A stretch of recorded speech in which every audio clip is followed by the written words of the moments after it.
Hello student, welcome back to geography class. तो आज अपने 12th इंग्लिश मीडियम की क्लास में अध्याय 10 का जो अगला पार्ट है वर्ल्ड ट्रांसपोर्ट एंड कम्युनिकेशन का वो करने जा रहे हैं।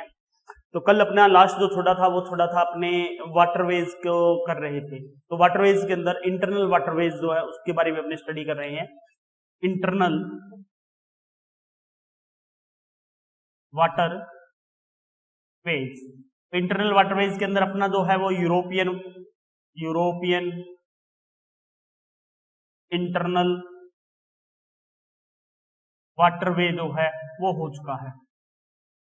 वाटरवे जो है इसके बारे में अपने स्टडी कर ली थी लास्ट वीडियो के अंदर। इंटरनल वाटरवेज के यूरोप के सेकंड जो इसमें आता है वो आता है north America's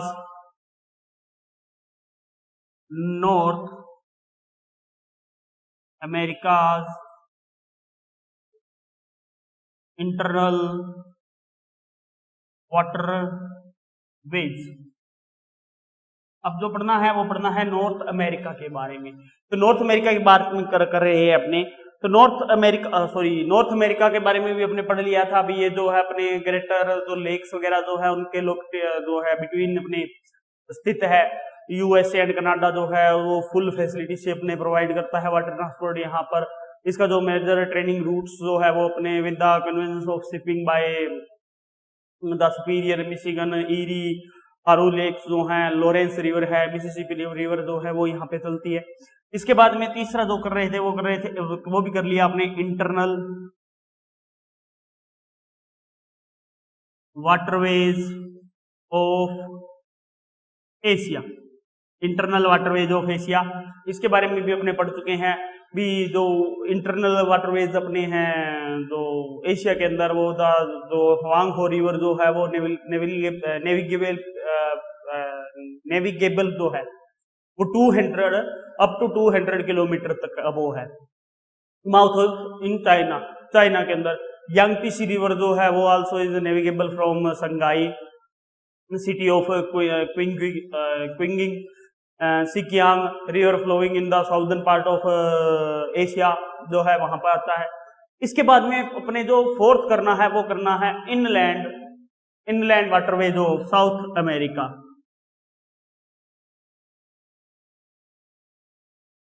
inland waterways of south America, inland waterways of south America. तो साउथ अमेरिका के जो इनलैंड वाटर है वो करेंगे। तो अपने इसकी बात करें तो a larger river flowing from west to east in northern South America. Northern जो साउथ अमेरिका है उसके अंदर लार्जर रिवर जो है वो फ्लोइंग करती हुई जाती है। Amazon river provide approximately 30,000 kilometer of waterways including its tributaries। यानी अमेज़न जो रिवर है, Amazon provides 30,000 kilometer long water routes along with their tributaries. यानी अपनी ट्रिब्यूटरीज के साथ में जो है मिलकर जो 30,000 किलोमीटर का जो वाटरवेज है वो अपने प्रोवाइड कराती है। इसके बाद साउथ ब्राजील है, अर्जेंटीना है, उरुग्वे है, has facilities for the waterways. तो वाटरवेज ऑफ पराग्वे एंड जो आती है प्लेट्यू रीजन जो है उन प्लेट्यू जो रिवर्स हैं उन रिवर्स में कराते हैं। Where the water vessels reach smoothly about 1500 kilometre from the mouth. जो है पराग्वे जो रिवर है इनके अंदर जो है 1500 किलोमीटर तक माउथ तक जो है अपने विसल्स जो हैं जहाज जो हैं वो चले जाते हैं। इसके बाद में फिफ्थ जो आता है वो आता है internal waterways of Africa. Internal waterways of Africa जो है आता है, internal waterways of Africa. Africa के जो इंटरनल वाटरवेज हैं वो इसमें इंक्लूड किए जाते हैं। तो there are many rivers in Africa, बहुत सारी रिवर्स हैं यहाँ पे, like Nile, Congo, Niger rivers जो मिलती हैं। Although Nile river navigable only in the mouth region, जो माउथ रीजन है वहां तक ही नेविगेबल जो है ये मिलती है, but from the mouth of the reverse of niger and Congo water transport is possible of about 1100 kilometre. यानी अपने जो है रिवर और जो नाइजर और कांगो रिवर जो है उसका जो माउथ है, उस माउथ से लेके जो वाटर ट्रांसपोर्ट की अपनी फैसिलिटी मिलती है यहाँ पर, वो 1100 किलोमीटर तक अपने यहाँ पर प्रोवाइड होती है। तो 1100 किलोमीटर की जो है ये अपने प्रोवाइड कराती है जो अफ्रीका का अपने आता है रिवर। इसके बाद अपने ऑस्ट्रेलिया की बात करते हैं। ऑस्ट्रेलिया के अंदर जो आते हैं, तो in Australia ships can reach up to about 1400 kilometre, 1400 kilometre तक ये जो है रीच अप करते हैं अपने from the mouth of the Murray and Darling rivers, Murray and Darling rivers जो है उनके माउथ तक। The other rivers are not navigable, other जो रिवर्स पाई जाती हैं अपनी ऑस्ट्रेलिया में वो नेविगेबल नहीं है। तो नेविगेबल जो रिवर्स हैं ऑस्ट्रेलिया की वो सिर्फ मरे और डार्लिंग जो रिवर हैं वो रिवर्स हैं। तो ये इनलैंड वाटरवेज की अपनी रिवर्स जो होती हैं। इसके बाद में अपने जो आता है वो आता है ओशियनिक वाटरवेज। ये तो इंटरनल वाटरवेज हो गया, इसके बाद ओशियनिक वाटरवेज आता है। तो ओशियनिक वाटरवेज जो है उसके बारे में आपको बताया गया है। अभी ओशियनिक जो वाटरवेज होते हैं वो देखिए बहुत ही स्मूथ हाईवे होते हैं और उन पे ट्रांसपोर्ट करना बहुत ज्यादा आसान होता है। ऑल डायरेक्शन के अंदर आप ट्रांसपोर्ट कर सकते हो ओशियनिक में। Oceanic water oceanic waterways, oceanic waterways. तो ओशियनिक वाटरवेज जो है इसकी बात कर रहे हैं अपने। तो देखिए इसमें क्या होता है ओशियनिक वाटरवे में भी the ocean offer a smooth highway, एक स्मूथ हाईवे जो है वो उसका ऑफर करते हैं। And transferable in all direction, all direction के अंदर ट्रांसपोर्ट किया जा सकता है विद नो मेंटेनेंस कॉस्ट, यानी कोई मेंटेनेंस उस पर कॉस्ट नहीं आती। Compare to land and air, ocean transport is a cheaper mode of transport, यानी चीपर मोड ये ट्रांसपोर्ट का होता है, बहुत ही कम इसके ऊपर लगता है अपने, जो कैरी किया जाता है लोड जो होता है उस लोड को भेजा जाता है उसके ऊपर। Long distance from one continent to other continents जो है उसके ऊपर चीपेस्ट अपने पड़ता है, कम पड़ता है और डायरेक्शन से आसानी से जा सकते हैं। तो मैनी जो है वर्ल्ड के मेजर ओशियन वेज हैं, मैनी ओशियन वेज हैं जो अपने आते हैं। तो मेजर जो ओशियन वाटरवेज हैं उनके बारे में अपने जो है ओशियन वाटरवेज के अंदर स्टडी करेंगे। इसमें जो फर्स्ट आता है वो आता है North Atlantic sea route. First आता है North Atlantic sea route, North Atlantic sea route. अब नॉर्थ अटलांटिक सी रूट की बात करें तो देखिए नॉर्थ अटलांटिक जो सी रूट है ये जो है वर्ल्ड का लार्जेस्ट सी रूट है। This is world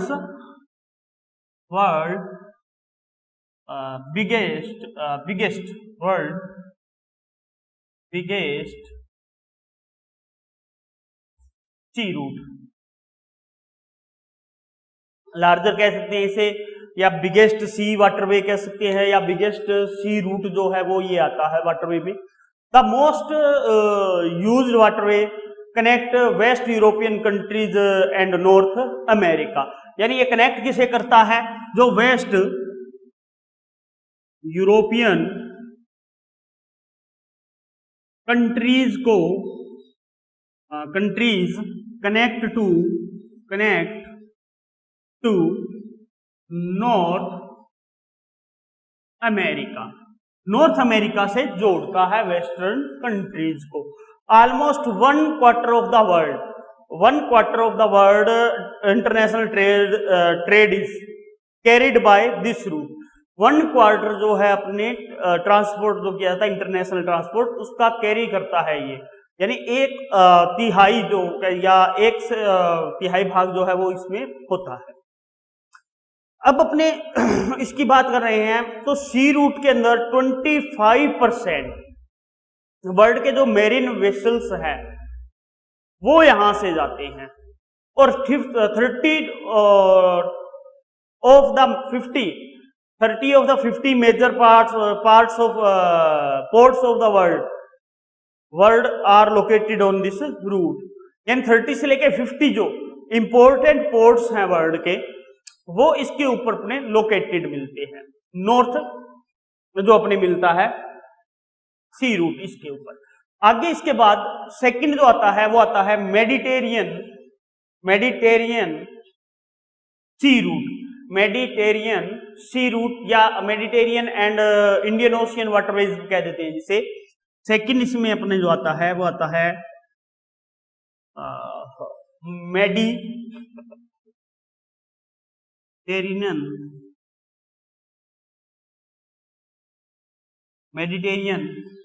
C and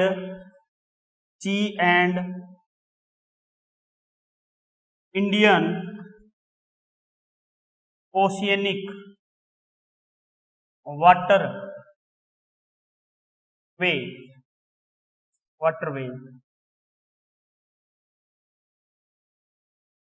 Mediterranean and oceanic waterway.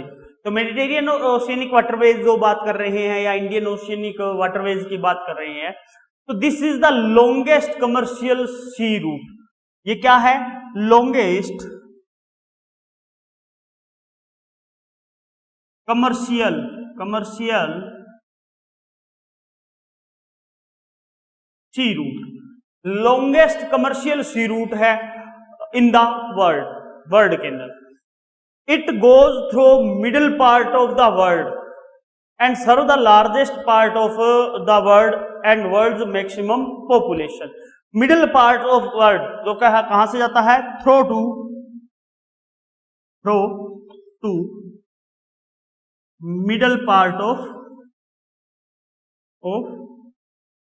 world. Middle part of world जो है, तो वर्ल्ड के मिडल पार्ट से ये जाता है, मिडिल पार्ट से ये पास होके जाता है, मिडिल पार्ट से ये चलता है and serve the largest part of the world and world's maximum, serve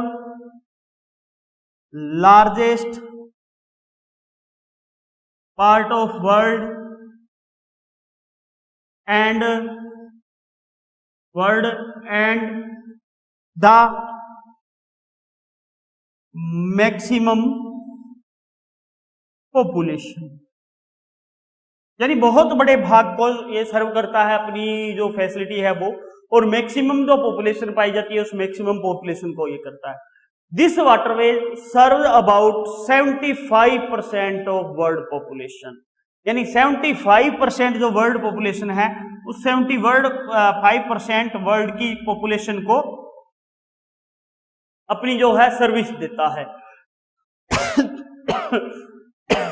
This sea route passes through the heartland of the old world connects। यानी ओल्ड वर्ल्ड जो कनेक्ट करता है अपने हार्टलैंड जो है ओल्ड वर्ल्ड का, वहां से ये कनेक्ट करता है। एंड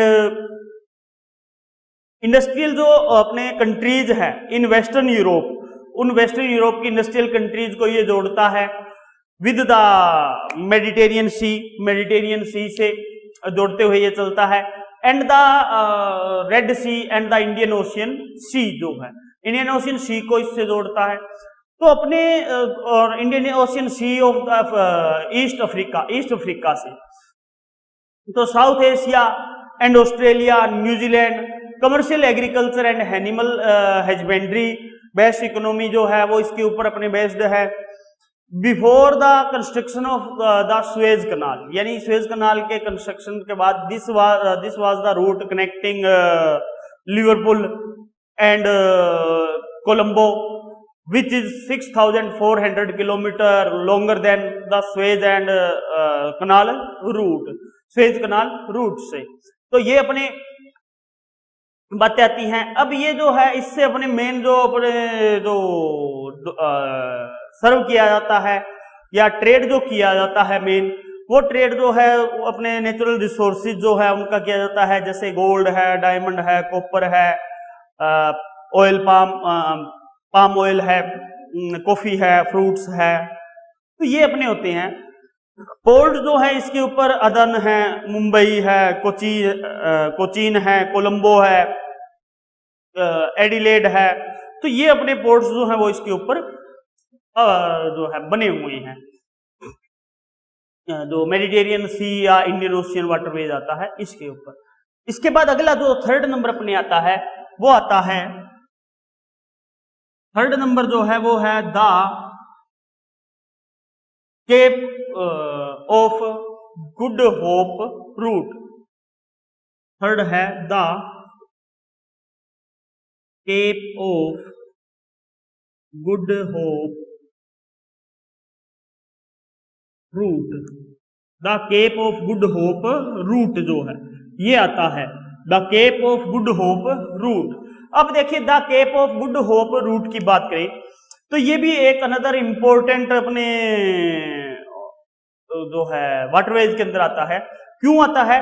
क्योंकि ये जो सी रूट है ये अनदर इंपॉर्टेंट इसलिए है क्योंकि one across the Atlantic oceans, Atlantic oceans को करता है, and which connects west European and west African countries with Brazil, Argentina and Uruguay in South America. तो ये अपने क्या इन कंट्रीज को, जो वेस्ट यूरोप की कंट्रीज है, वेस्ट अफ्रीका की जो कंट्रीज है उनको जोड़ता है इसके साथ में, जैसे नॉर्थ साउथ अमेरिका की जो अर्जेंटीना है, ब्राजील है, यूरुग्वे है, वो कंट्रीज इसमें जुड़ जाती है। और ट्रैफिक जो होता है इस पे, the traffic is far less on the route compare to that of the North Atlantic route. तो नॉर्थ अटलांटिक रूट की कंपेयर में अगर देखा जाए तो ट्रैफिक भी यहाँ पे लेस मिलता है, बहुत लो मिलता है, because of the limited development and population in South America and Africa. क्योंकि यहाँ पे जो डेवलपमेंट हुआ है वो लिमिटेड हुआ है और लिमिटेड यहाँ पे पॉपुलेशन पाई जाती है जो साउथ अफ्रीका की है, तो उस वजह से यहाँ पर कम इसका विकास हुआ है। तो अब ये जो है शिप्स वगैरह जो है यहाँ पर सर्कुलर रोड के अंदर आते हैं। यहाँ पे अपने मेन जो इसके अंदर पोर्ट्स जो पाए जाते हैं फ्यूल वगैरह डालने के लिए, वो केप टाउन है, पोर्ट एलिजाबेथ है, मेलबोर्न है, सिडनी है, एटसेट्रा इसके मिलते हैं अपने को यहाँ पे पोर्ट वगैरह जो है। तो ये इसको जोड़ते हुए जाता है। इसके अलावा ये जो है ऑस्ट्रेलिया तक भी जाता है अपने Cape of Good Hope route जो है, तो ये अपने मिलते हैं। इसके बाद में फोर्थ जो अपनाता है वो आता है southern Atlantic route. Southern Atlantic route, southern Atlantic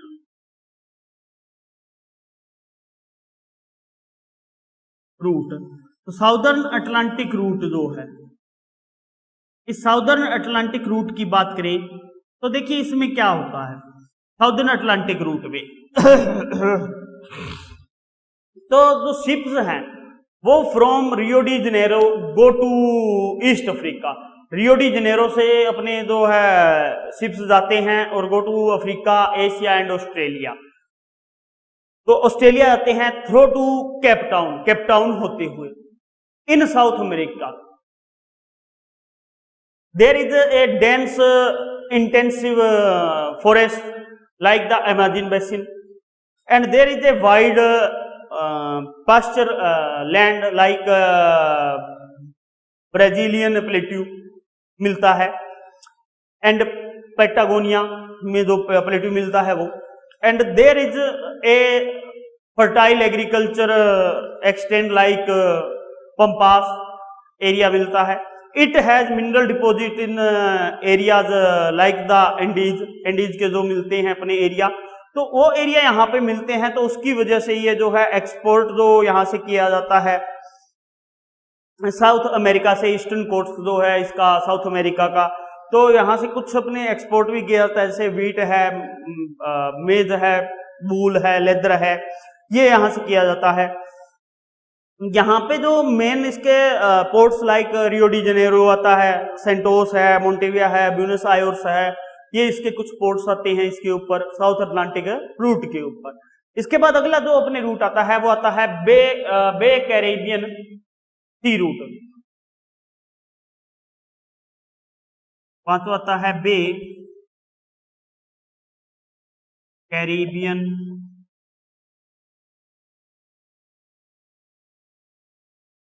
sea root. तो ये जो बे कैरेबियन, जो कैरेबियन बे जो है उस कैरेबियन बे से जाता है, और कोस्टल जो पार्ट है कैरेबियन बे का उस कोस्टल पार्ट से ये स्टार्ट होता है। मीन्स ये है भी the coastal countries of the Caribbean Sea exchange goods through this route between Colombia, Venezuela, Trinidad, Guyana, Suriname, western island, coastal countries of Gulf of Mexico and the USA. This is a salt range sea route that contacts the Bay of Mexico and the Caribbean Sea coastal parts जो है उनसे ये जुड़ता है। तो south America के जो ports वगैरह जो हैं वो भी इससे कुछ जुड़े हुए हैं, तो ये इसके अंदर आता है। इसके बाद अगला जो आता है अपने वो आता है Pacific ocean root.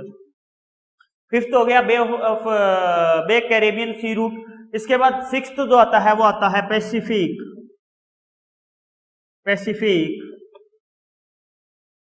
Ocean root.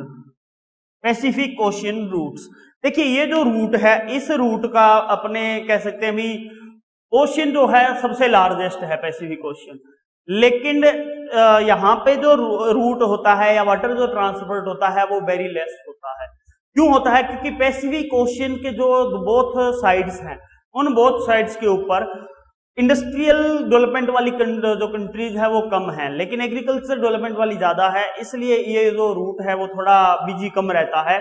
यहाँ पे अपने देखा जाए तो it is spread over an area, अपने लार्जेस्ट जो है उसके नाता है, एंड ये जो अर्थ के 20% पार्ट के ऊपर स्प्रेड पाया जाता है। यहाँ पे amount of commercial transport throw in the very low यहाँ पे होता है। टू मेन इसके रीजन्स हैं, एक तो होता है वर्ल्ड्स मेन इंडस्ट्रियल एरिया जो है वो सिचुएटेड है यूरोप एंड अमेरिका में, और अमेरिका का जो अटलांटिक कोस्ट है वहां पर। सेकेंड इसमें आता है there is no island in Pacific Ocean which has commercial signification, यानी ऐसा भी कोई आइलैंड नहीं है जिसका कमर्शियल साइनिफिकेशन हो। सिर्फ एक ऐसा जो है बात आती है यहाँ पे कुछ at the same time expect the Japan, there is no industry oriented commercial oriented country in the western part, यानी कोई अनदर कंट्री ऐसी नहीं है जिसके अंदर अपने कमर्शियल पार्ट के अंदर कंट्री कोई हो, सिर्फ जापान को छोड़ के। जापान एक ऐसी कंट्री है जो अपने कमर्शियल या इंडस्ट्रियल के लिए जानी जाती है, बाकी जो है वो सारी कंपनियां अपनी जो कंट्रीज हैं उन कंट्रीज के अंदर एग्रीकल्चर बेस्ड जो है वो ज्यादा वर्क किया जाता है। तो इस वजह से जो है यहाँ पर शिपिंग वगैरह जो है वो थोड़ी कम होती है। लेकिन ये जो है वेस्टर्न और नॉर्थ जो अमेरिका के अपने कोस्टल पार्ट है उन साउथ अमेरिका और नॉर्थ अमेरिका के कोस्टल पार्ट्स को ये आपस में जोड़ते हुए जाता है और उनको जोड़ता है। तो ये हो गया अपने पैसिफिक ओशियन रूट हो गया है। इसके बाद अगला जो आता है वो आती है सुएज कनाल रूट। अगला जो आता है वो है सुएज कनाल रूट।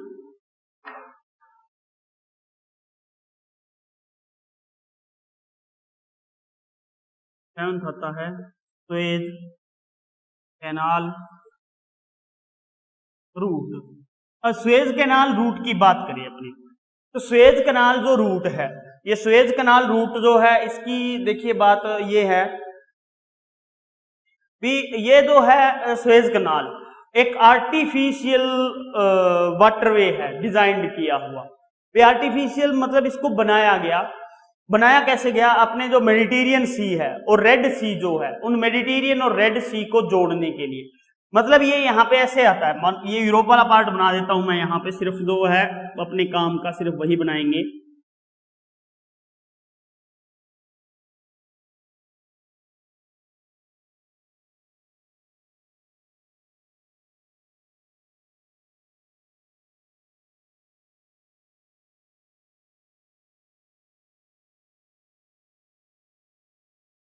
ये है मेडिटेरियन सी और यहाँ पे है रेड सी।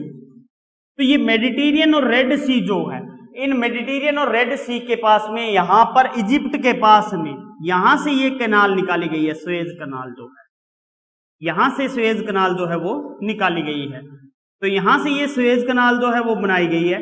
तो ये सुएज कैनाल जो है ये आर्टिफिशियल अपने एक डिजाइंड आती है, अपने डिजाइंड जो है कैनाल बनाता है इसको, और आर्टिफिशियल इसलिए बनाई गई भी, जो मेडिटेरियन सी और रेड सी जो है इजिप्ट के अंदर, जो इजिप्ट के दोनों छोर पर, उन दोनों को मिलाने के लिए।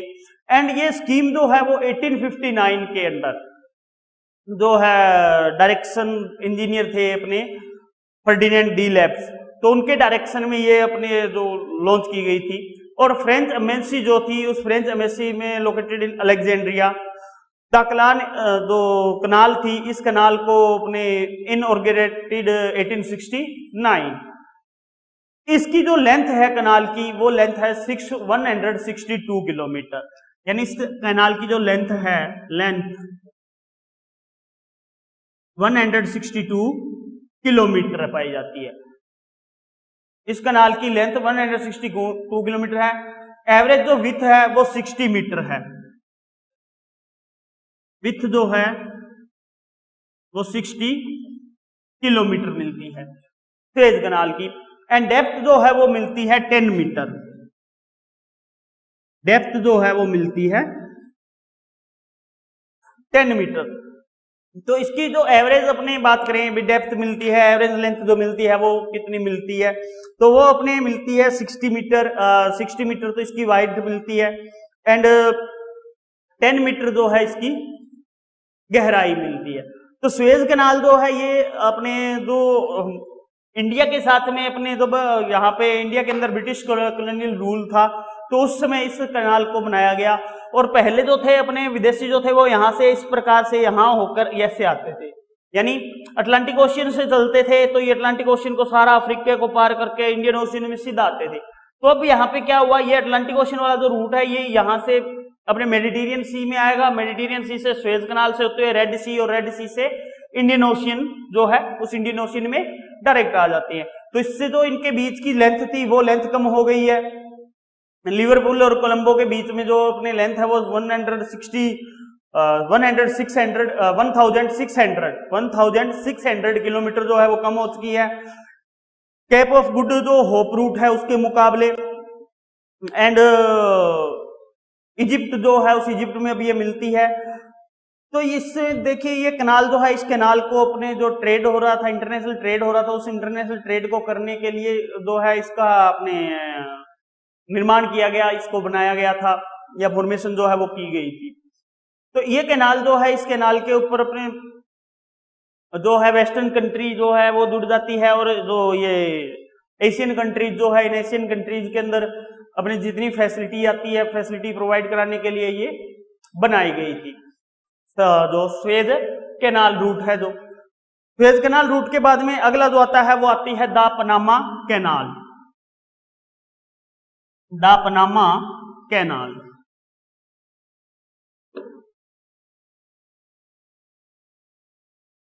नेक्स्ट आता है द पनामा कैनाल रूट।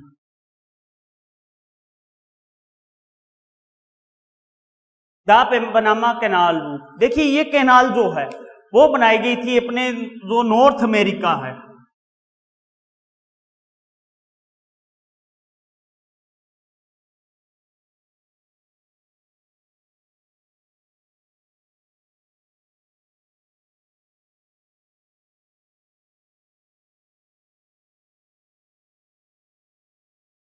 ये है नॉर्थ अमेरिका, ये है साउथ अमेरिका। यहां इस साइड रह जाता है अटलांटिक ओशियन, अटलांटिक, और इधर रह जाता है पैसिफिक, पैसिफिक ओशियन रह जाता है। तो देखिए अब जो है ये पनामा रिवर जो है वो अटलांटिक ओशियन और पैसिफिक ओशियन जो है, इन ओशियंस को जोड़ने के लिए इस पनामा जो है इसको बनाया गया था। ये पनामा जो अपने जो चलती है Atlantic Ocean in the east, Atlantic Ocean के east to the Pacific Ocean in the west जो है, इसकी पोजीशन पाई जाती है। This canal constructed between North America and South America. North America और साउथ अमेरिका जो है इन दोनों के बिटवीन में जो है ये कैनाल अपने कंस्ट्रक्शन जो है की गई है। And North America was inaugurated on August 15, 1940, 15 अगस्त 1914 को।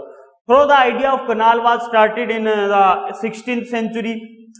It took many years to implement to the plan build on the canal. तो इसको कनाल को बिल्ड करने के लिए बहुत से प्लान जो है वो बनाए गए थे।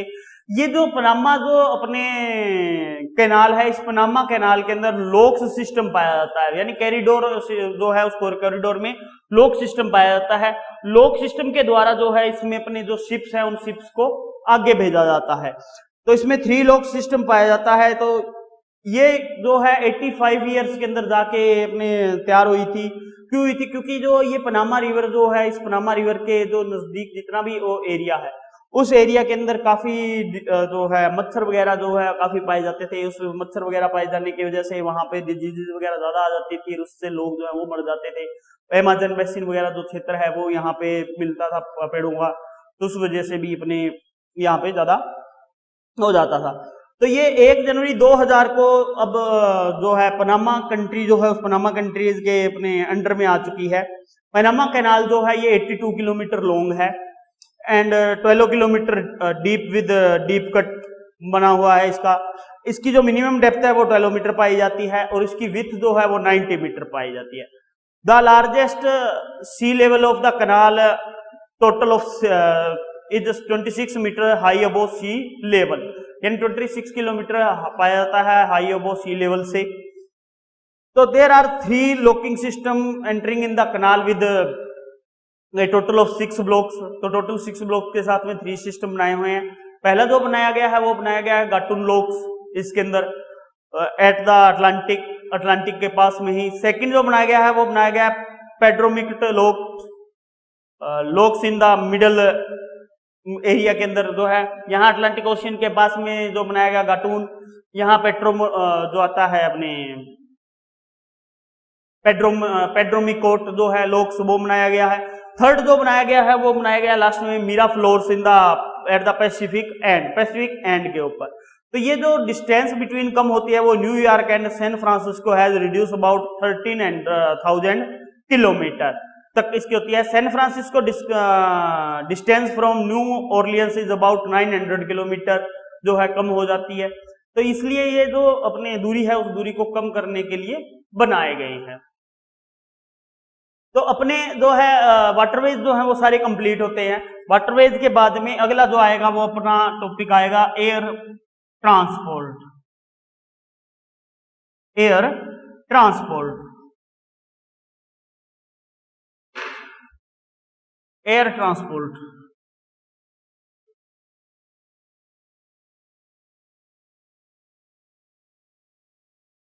एयर ट्रांसपोर्ट, तो एयर ट्रांसपोर्ट जो है वो अपना अगला पॉइंट जो है वो आता है भी एयर ट्रांसपोर्ट के बारे में अपने आता है भी एयर ट्रांसपोर्ट का जो डेवलपमेंट है वो जो वर्ल्ड वार फर्स्ट जो हुई थी, इस वर्ल्ड वार फर्स्ट के बाद में स्टार्ट हुआ था और काफी अपने प्रोग्रेस के साथ इसका जो है फ्लाइट जो है एयर ट्रांसपोर्ट जो है इसका डेवलपमेंट स्टार्ट हुआ। एयर ट्रांसपोर्ट जो है इसको एक सूटेबल माना जाता है भी एयर ट्रांसपोर्ट में अपने एक कंट्री से दूसरी कंट्री के अंदर अपने जो एयर रूट्स होते हैं उन एयर रूट्स के द्वारा जा सकते हैं और जो स्नोवी माउंटेन्स वगैरह जो होते हैं जहां पे चढ़ नहीं सकते हैं वहां पे आसानी से अपने एयरक्राफ्ट के द्वारा जा सकते हैं। तो ये काफी अपने को गुड जो प्रोसेस होती है वो गुड प्रोसेस अपने को प्रोवाइड कराता है एयर ट्रांसपोर्ट। और एयर ट्रांसपोर्ट जो है ये अगर देखा जाए तो इसमें अपने रोड वगैरह जो है उनको बनाने की जरूरत नहीं पड़ती है पर इसकी बात करें तो ये बहुत ज्यादा एक्सपेंसिव पड़ता है, महंगा पड़ता है एयर ट्रांसपोर्ट में। आम आदमी जो है अपने वो इसके अंदर जो है अपने फ्लाई नहीं कर सकता है या इसकी जो ट्रेवल है वो नहीं कर सकता है क्योंकि ट्रेवल जो है वो एक्सपेंसिव होती है। इसके अलावा इसके जो अपने एयरबेस वगैरह जो बनाए जाते हैं उनके ऊपर भी काफी अपने खर्च पड़ता है। तो इस प्रकार से जो एयर ट्रांसपोर्ट है इस एयर ट्रांसपोर्ट के बारे में अपने नेक्स्ट क्लास के अंदर पढ़ेंगे।